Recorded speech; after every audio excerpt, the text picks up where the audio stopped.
Conversa Aberta. Um programa sem filtros. Já tens as perguntas? Já estamos no ar. Muito boa noite, sejam bem-vindos a mais um Conversa Aberta, este que é o programa das suas terças-feiras à noite. Estamos de regresso ao formato presencial, entrevistas em estúdio, e hoje temos connosco um convidado especial. Ele nutre um carinho especial pela população do concelho de Macedo de Cavaleiros, mas também pela população da região, pela importância que teve e que continua a ter aqui para o Heli3, a equipa do Heli3, o helicóptero do INEM, sediado aqui em Macedo de Cavaleiros. Falo do Dr. Filipe Serralva, que está aqui ao meu lado e a quem eu passo já a cumprimentar e a agradecer o nosso convite. Muito boa noite. Boa noite. Muito obrigada pelo vosso convite. É sempre um prazer poder estar com todos os macedenses, seja cara a cara ou seja assim, através da rádio Onda Livre.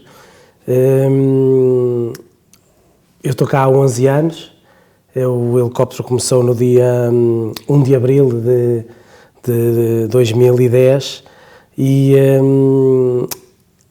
é um prazer enorme poder desempenhar serviço aqui onde nós sabemos que fazemos a diferença. Nesse concelho que é central ao distrito de Bragança e onde nós sabemos que há muito poucos meios diferenciados que possam fazer a diferença no socorro das populações. O Dr. Filipe Serralva é dos profissionais, dos médicos que está há mais tempo aqui em Macedo de Cavaleiros e que integra esta equipa do Heli3, está desde o início, como dizia, há 11 anos. Sim, porque o helicóptero do INEM fez precisamente no passado mês de abril, no dia 1, 11 anos que está aqui em Macedo de Cavaleiros. Nestes 11 anos, Dr. Serralva, muito aconteceu, muito continua a acontecer e perguntava-lhe qual é o balanço que faz destes 11 anos de atividade. O balanço é muito positivo. Certamente temos muitas vidas salvas, graças ao nosso socorro. Muitas famílias felizes por ter os seus familiares que foram socorridos por nós e que lhes demos anos de vida, qualidade de vida, porque algumas vezes não é só a vida que se salva, mas a função que se preserva, porque muitos doentes não têm ameaça de vida, mas têm a ameaça de perder uma função, de poder ficar cegos, poder perder um braço, poder perder uma perna e poder ficar com limitações, e o nosso socorro também é importante para isso, não é só para conseguir fazer a diferença entre a vida e a morte, mas também para poder dar mais qualidade de vida e diminuir a gravidade das lesões. Estes 11 anos em números não será fácil de traduzir, mas sabemos que, em média, este é o helicóptero do INEM que mais missões fez ou tem vindo a fazer ao longo destes anos. Sem dúvida. Eu não tenho assim os valores na cabeça, mas sei que durante muitos anos ele foi sempre o helicóptero que fazia mais missões. E se houver algum ano em que ele não tenha sido o que fez mais, certamente andou ali muito perto do que fez mais. Mas posso garantir que, em termos globais, sem dúvida, foi o que fez mais missões, e havendo anos em que essa diferença era muito grande. Ele sempre mais ou menos andou à volta de uma missão por dia. Ora, vejamos, em 11 anos, as missões que já foram feitas deverão andar perto de 4.000 missões, 365 vezes 10 mais 365 deverão andar muito perto das 4.000 missões. Portanto, dá-nos muito prazer saber que nós chegamos a tantos transmontanos e muitas vezes não transmontanos, porque o nosso helicóptero muitas vezes é chamado para socorrer a zona centro, se o helicóptero lá estiver ocupado, é chamado para socorrer o litoral e muitas vezes chegamos a levar doentes de outras zonas para Lisboa, não é assim tão raro. Doentes com patologias especiais, em que não há vagas no norte, ou doentes queimados, ou vagas de cuidados intensivos pediátricos, portanto, alguns doentes que nós temos que levar para outras zonas, em transporte secundário. E tem-se notado um aumento das missões nos últimos anos? Ora bem, em termos de missões, notou-se um bocadinho de aumento no início, porque quando nós começamos, em 2010, estava a funcionar também o helicóptero de Baltar, aqui também sediado na região norte.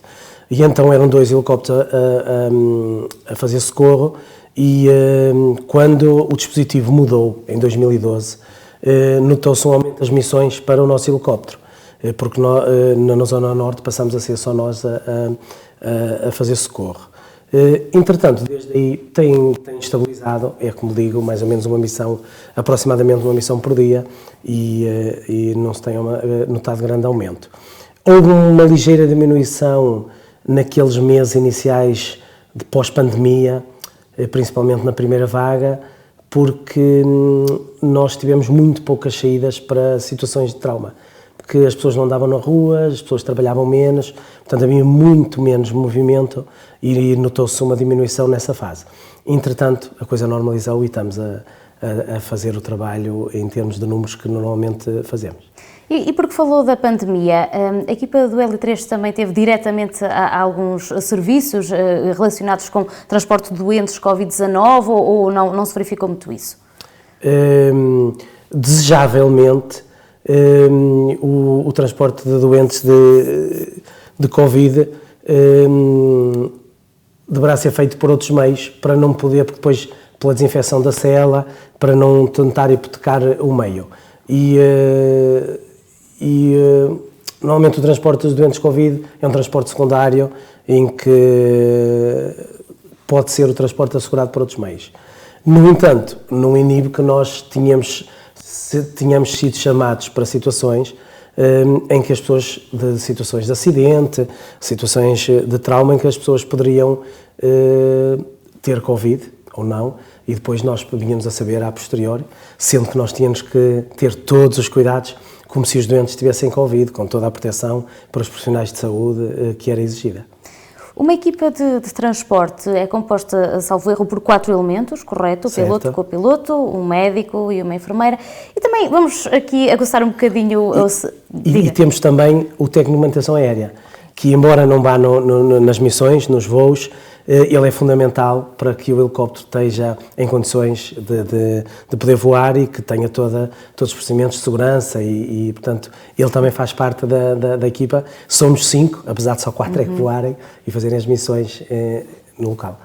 Mas aqui para satisfazermos um bocadinho, se calhar, a curiosidade dos nossos ouvintes e telespectadores, como é que tudo se processa? Vamos supor, vocês vão fazer um transporte, claro que deve variar consoante o problema que o utente tem, mas lá dentro do próprio helicóptero, durante o transporte, muitas vezes vocês também têm que estar, portanto, a fazer manobras de ajuda do paciente, às vezes até de reanimação, não sei se costuma acontecer. Sem dúvida, sem dúvida.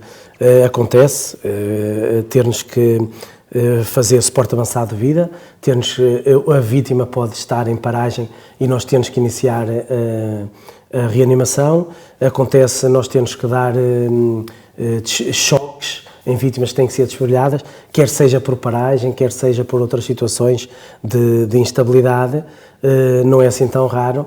E, no fundo, o helicóptero permite-nos que nós tenhamos um bocadinho do hospital ali com todas as condições. É como se fosse uma unidade de cuidados intensivos que está ali naquela sanitária e que dá para levar de um sítio para o outro. Portanto, nós em voo temos as condições necessárias para poder socorrer a vítima em todos os aspectos. Claro que existem alguns condicionalismos de segurança, principalmente nas fases em que o helicóptero levanta e aterra, que são as fases mais críticas de segurança, em que nós tentamos não ter que fazer procedimentos médicos nessas alturas. Quando assim tem que ser, se for no caso de levantar voo, nós retardamos um bocadinho o levantar voo para poder estabilizar a vítima. Acredito que agora já estejam habituados, não é, a tratar alguém no ar, porque é mesmo isso, mas nos primeiros tempos fazia-lhe um bocadinho de diferença, quando integrou esta equipa do L3, socorrer dentro de um meio que é aéreo e que muitas vezes também terá, não só nas subidas e descidas, mas está sujeito a turbulências, presumo? No meu caso, pessoalmente, não, porque eu já trabalho no sistema de helicópteros de emergência médica em Portugal desde 2006 e já fiz o helicóptero de Lisboa durante muito tempo, em Tires e em Salemas, fazia o helicóptero que estava sediado no Pedro Espanha, que depois passou para Baltar, portanto eu quando vim para aqui já tinha alguma prática no serviço SHAM, que é o Serviço de Helicóptero de Emergência Médica. Inclusive também no estrangeiro, também estive a trabalhar no Kosovo com helicópteros da missão EULEX, e nós fazíamos lá serviço de helicóptero de emergência médica e busca e salvamento. Fazíamos resgate a vítimas que estivessem em zonas de difícil acesso. Portanto, eu não senti, quando vim para aqui já tinha muita experiência, mas lembro-me de quando comecei a trabalhar, em 2006, e claro que são situações especiais e há um misto de entusiasmo por pertencer a uma equipa de elite, uma equipa que tem que ter treino muito especial e que nós sabemos que temos uma mobilidade excepcional e que podemos fazer a diferença em muitos sítios, mas também há um misto de responsabilidade e de todos os olhos estão postos em nós. Quando nós chegamos a um sítio, as esperanças são enormes porque, no fundo, nós vamos ser a equipa diferenciada que pode fazer a diferença e as expectativas são grandes e nós temos a obrigação de ter um desempenho o melhor possível. Pronto, claro que é completamente diferente estar dentro de um helicóptero ou estar num hospital, numa urgência, em que temos todas as condições de segurança e que temos muita gente a ajudar. No helicóptero, a verdade é que nós somos dois. Para a parte de socorro da vítima, somos dois. Para a missão completa, somos 4.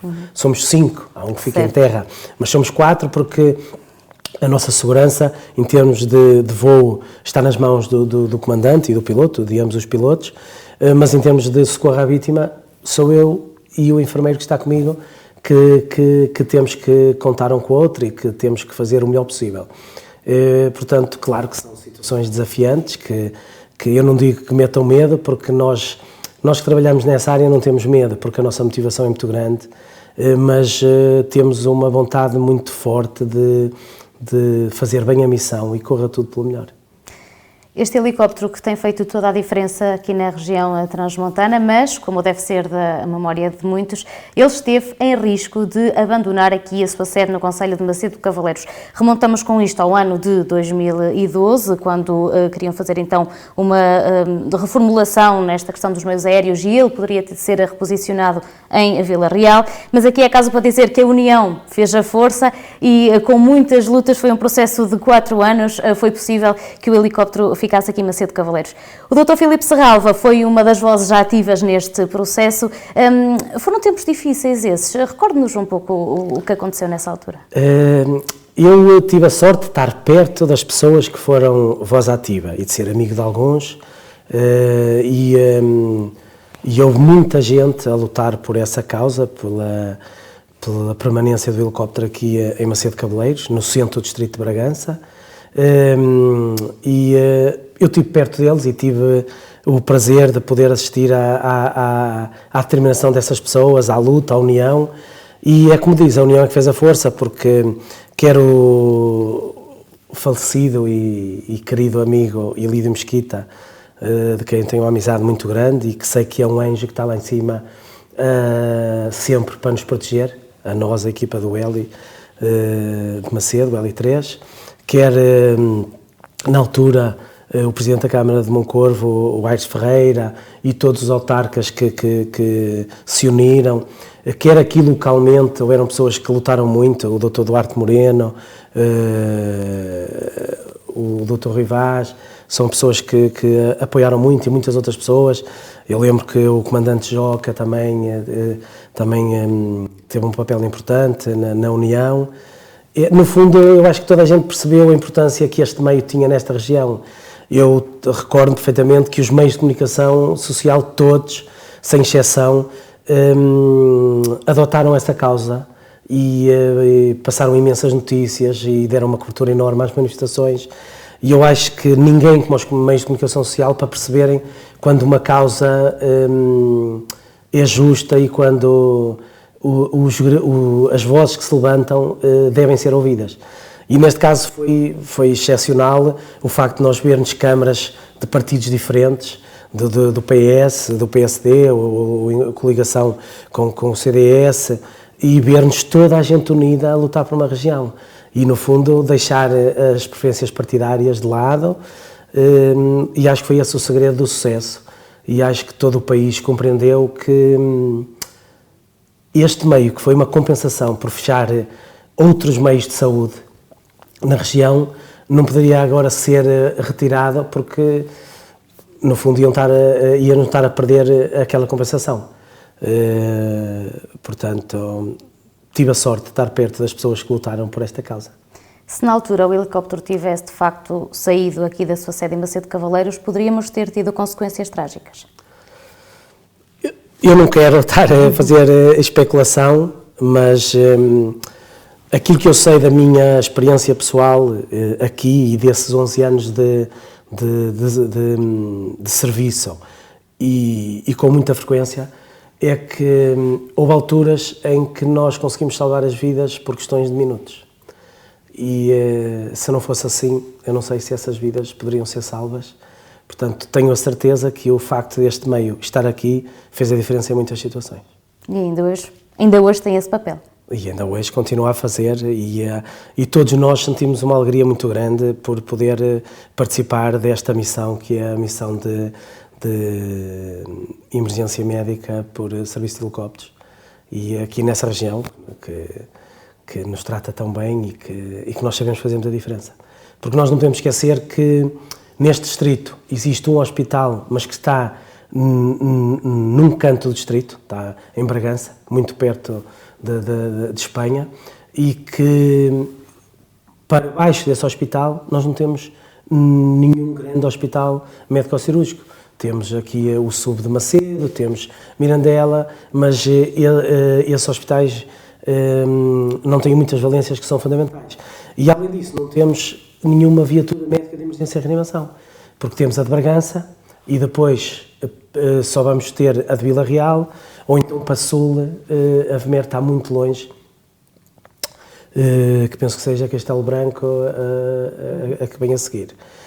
Portanto, há aqui uma zona, um vazio em termos de suporte avançado de vida, de socorro diferenciado, que é preenchida pelo Heli de Macedo. E acho que também é importante referir que nós, além do helicóptero, como meio de auxílio ao socorro, temos também a viatura, a VMER, a viatura de emergência e reanimação, e já aconteceu em muitas situações em que por impossibilidade de voo, por condições meteorológicas adversas, nós fazemos a missão na VMER. Fazemos a missão de carro e continuamos a fazer a diferença. E situações há em que, por exemplo, se há uma emergência aqui em Macedo, na cidade de Macedo, ou aqui nos arredores, que é muito perto, e nós vamos socorrer no carro e não no helicóptero para rentabilizar os meios. Portanto, no fundo, nós somos um meio muito versátil em que podemos ir por ar ou por terra para fazer a diferença. Muitas histórias boas e felizes, certamente, que este helicóptero já deu possibilidade de contar com muitas vidas salvas, outras por vezes também não tão boas, mas não poderíamos deixar de falar do fatídico dezembro de 2018, em que houve a queda da aeronave numa viagem de regresso ao Porto. Como é que alguém que faz parte desta equipa recebe uma notícia destas?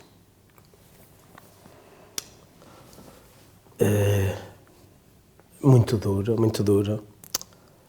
Eu lembro-me desse dia, eu estava em casa com a minha família e estava-me a preparar para ver um jogo de futebol, era o Porto com o Santa Clara, o Porto estava a perder 1-0 e depois veio a ganhar.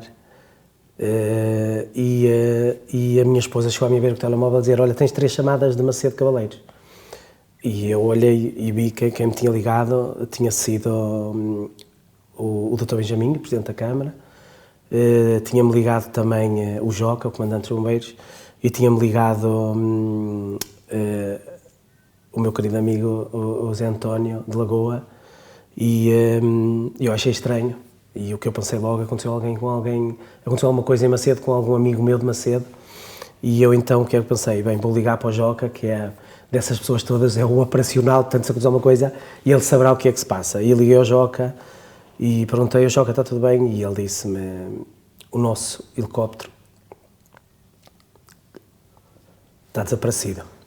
E eu fiquei em choque, perguntei-lhe quando é que foi a última vez que o helicóptero deu sinal, e ele disse que foi na Serra de Santa Justa, em Balongo. E eu liguei logo de seguida para o técnico de manutenção aérea que estava de serviço, Liguei para ele estava transtornado, muito transtornado. E depois liguei para o Dr. António Tábuas, que na altura era o responsável da Delegação Regional Norte do INEM, e disse-lhe que já sabia o que tinha acontecido e que queria-me disponibilizar para ajudar nas buscas e no socorro, que ia-me fardar onde é que ele queria que eu fosse. E ele disse para eu falar com o Dr. António Rui Barbosa, que também estava nas buscas, e eu liguei para ele e então combinamos. E eu tentei ir para uma zona em que ele não estivesse, para poder auxiliar noutra zona, e fomos para as buscas, e foi, acho que foi a pior noite da minha vida, sem dúvida nenhuma. Foi muito triste, porque eram 4 amigos, de muito valor, e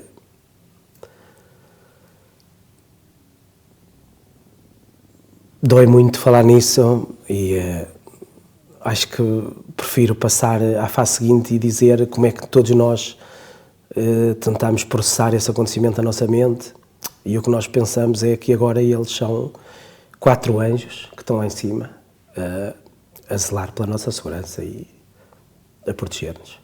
E também é por eles que continuam a dar o vosso melhor todos os dias. Claro, porque eles morreram em serviço, portanto, a fazer por levar essa missão o mais longe em termos de qualidade e de eficácia, portanto, são os nossos heróis.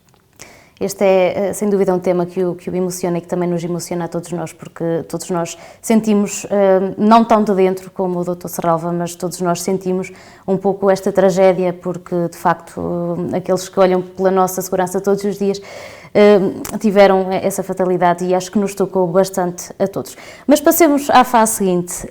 Dr. Serralva, o seu papel aqui neste Conselho e nesta região tem sido sempre muito valorizado, e prova disso foi também que foi homenageado com uma medalha municipal em 2019, no dia do município.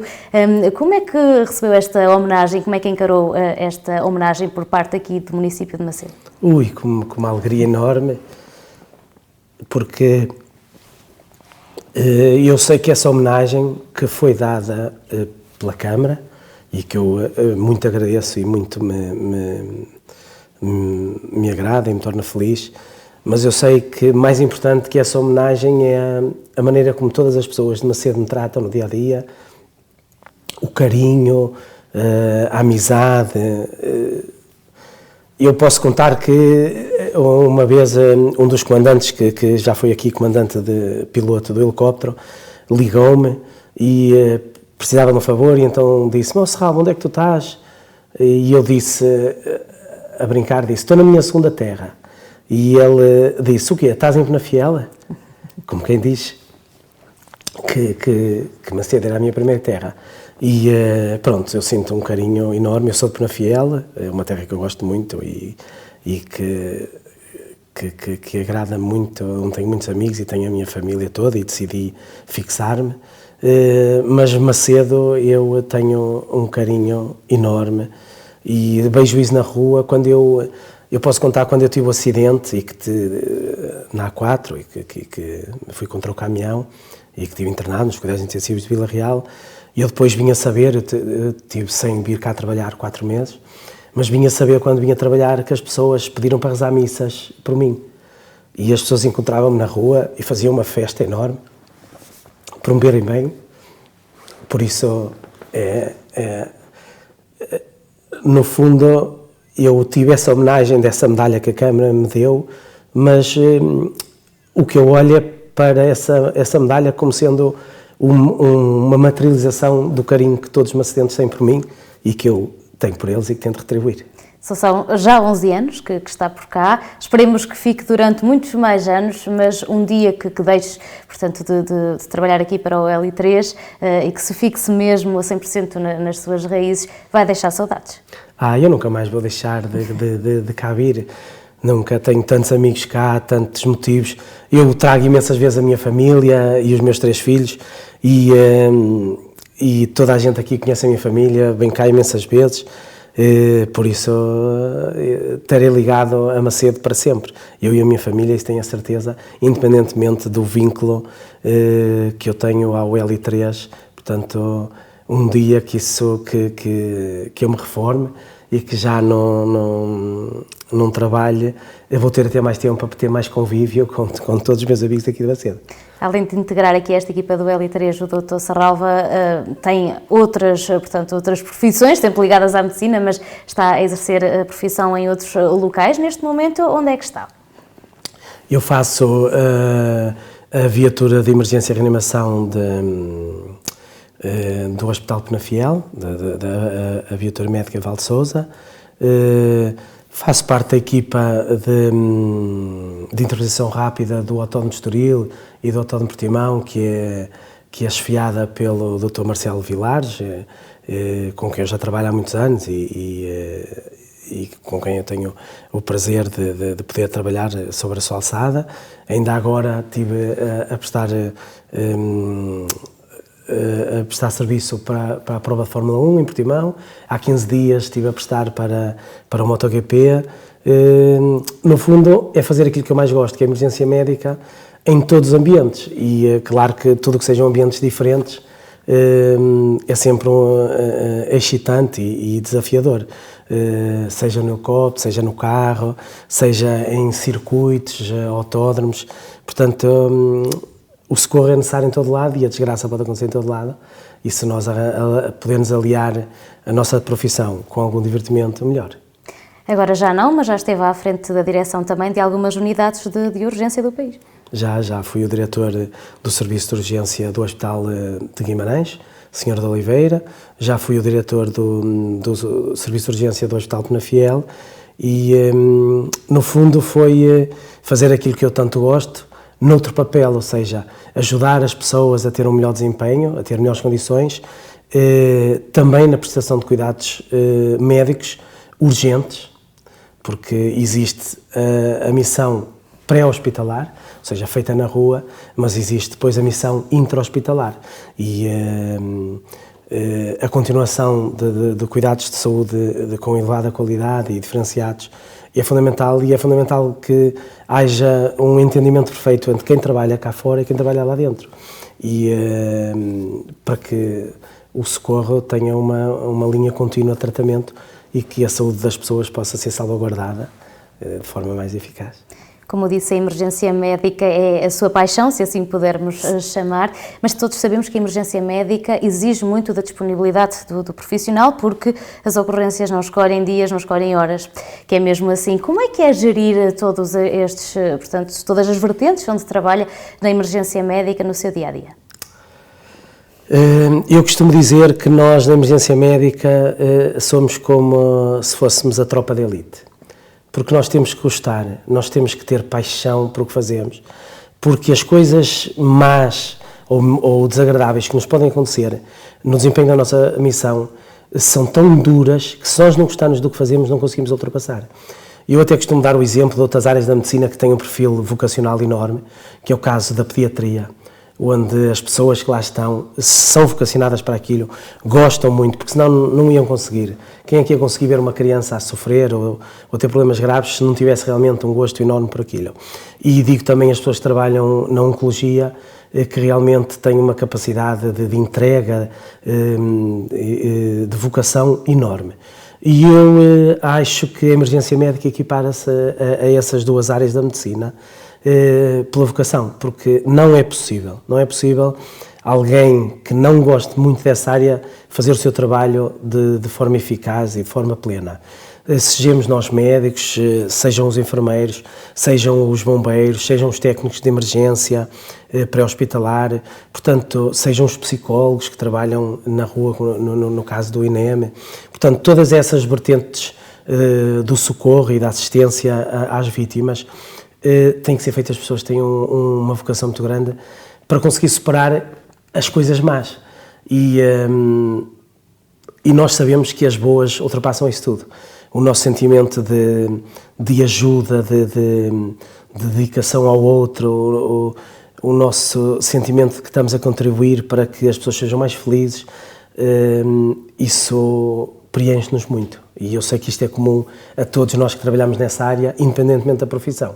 Portanto, Depois é só gerir um bocadinho todas as outras áreas e tentar não faltar nas outras áreas, na família e nos amigos e na nossa vida social, que é fundamental para nós termos equilíbrio. Portanto, não podemos deixar que a paixão nos tire tempo precioso a outras áreas que são importantes. Temos de saber gerir bem esse tempo. É na emergência médica que quer trabalhar até ao final da sua carreira? Sim, sem dúvida nenhuma. É o que me realiza, é o que me faz feliz, seja em que vertente for, porque há muitas vertentes. Há a vertente do ensino e nós agora estamos numa fase muito avançada da criação da possível especialidade de urgência e emergência. Temos dado passos muito fortes.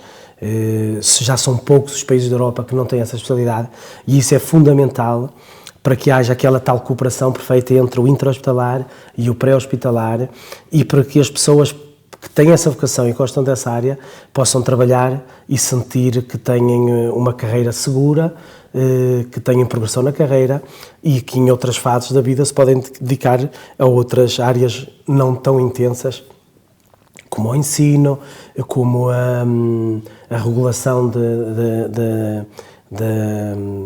das centrais 112, portanto o Centro de Orientação de Doentes Urgentes, em que temos lá os médicos reguladores e coordenadores de todo o CIEM e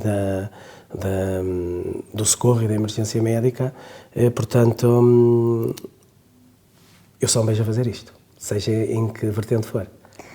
Um médico, ao contrário de muitos outros profissionais que chegam ao fim do dia ou chegam ao fim do seu turno e vão para as suas vidas normais, eu acho que o médico nunca deixa de ser médico, mesmo quando não está de serviço, está sempre disponível caso se depare com uma situação onde é necessária ajuda, faz mesmo parte de si ir ajudar aquela pessoa. Já lhe aconteceu estar num momento de lazer, estar de férias, estar de folga e ter de socorrer alguém? Imensas vezes, imensas, de avião, na autoestrada, imensas. Lá está aquilo que eu dizia da vocação. Portanto, nós se virmos um problema, há uma força que nos impele a ir ajudar e já aconteceu imensas vezes, muitas, em haver um problema e eu identificar-me, eu sou médico, e poder ajudar e coordenar e muitas vezes até quando chegam os meios eu continuo a ajudar. Portanto, muitas vezes, e é como diz, é assim que eu sinto. Portanto, nós não temos uma profissão, nós temos uma missão. E eu acho que nós, um bocadinho a imagem dos padres, é como se fosse uma missão que nós temos e nós estamos 24 horas por dia de serviço, sem dúvida nenhuma. Só mesmo para acabar esta nossa conversa, queria deixar uma pergunta no ar que vai muito encontrar aquilo que acabou de me dizer. Salvar uma vida vai muito para lá de uma profissão? Sem dúvida nenhuma. Sem dúvida nenhuma. Eu sou cristão. Acho que o tempo que nós passamos aqui, esta vida terrena, é apenas uma passagem e é um tempo pequeno para um outro maior que há. E este tempo é tão pequeno e o mais importante de tudo são aquelas pessoas que nos influenciam e aquelas que nós conseguimos influenciar. E isso é que é o mais importante de nós conseguirmos influenciar outras pessoas a serem melhores e nós aprendermos com os bons exemplos das pessoas que nos influenciam. E salvar uma vida envolve tudo isso, porque envolve de nós darmos de nós fazermos um sacrifício muito além do que é razoável e ir buscar forças de vez em quando nós não sabemos que existem.